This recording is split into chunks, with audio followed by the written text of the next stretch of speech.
Përshëndetje, sa po kam dal nga biruca e policisë Himarës, mbas një përplasje, përballje me kryeministrin Edi Rama këtu në fshatin Vuno. Po për t'ju treguar se si rodhen ngjarjet, po t'ju tregoj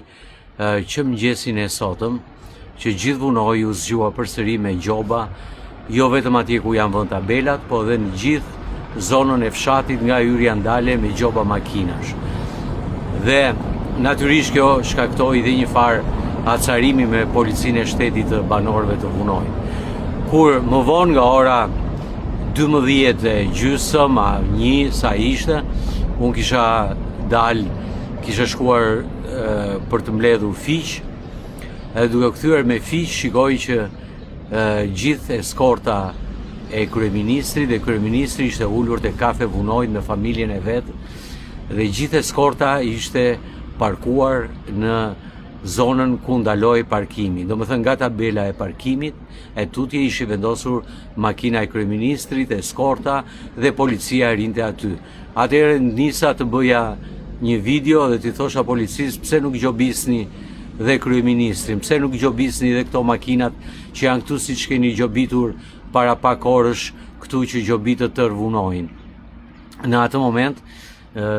moment kryeministri më thiri, më tha hajde këtu, afrova, natyrisht kisha dhe qeskën me fiq me vete, dhe më tha ulu, por i thash si do t'ja bëjmë ne këtu për parkimin, pse nuk bëni një parkim, pse ne duhet marrim gjoba, domethënë duhet të gjobiten banorët këtu të vendit edhe ata pak turista që vinë këtu për të cilët gëzojnë, edhe i thash ky është shqetësimi, as përdora fjalë ofenduese, as përdora asnjë lloj toni apo që mund të kisha lënë domethënë për ta ofenduar apo për kryeministrin, ndërkohë që ai më ftoi të ulesha në karige, më ftoi 3-4 herë, por nuk pati kohë sepse zonja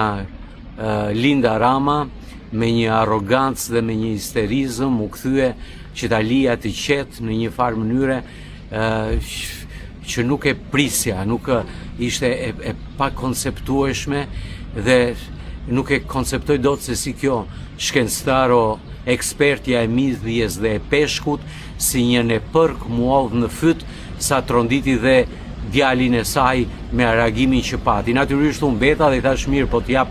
disa fiq, nuk i kam për ty, thash, po me që mu gjëndën tani t'u jap dhe në momentin që do jipja fiq, tha ulu aty, tha se ato fiq e ditha se ku t'i fusta ato fiq ty, edhe një moment mendova, thash, shqyr sot kam mbledhur fiq që janë dhe të pjekur e të butë, se imagjinoni po të kisha vajt kisha mbledh dardha, dhe në moment që po mendoja këtë gjë, më hidhen ja 4 bodyguard, më rëmbejnë telefonin, më ngrëm pesh,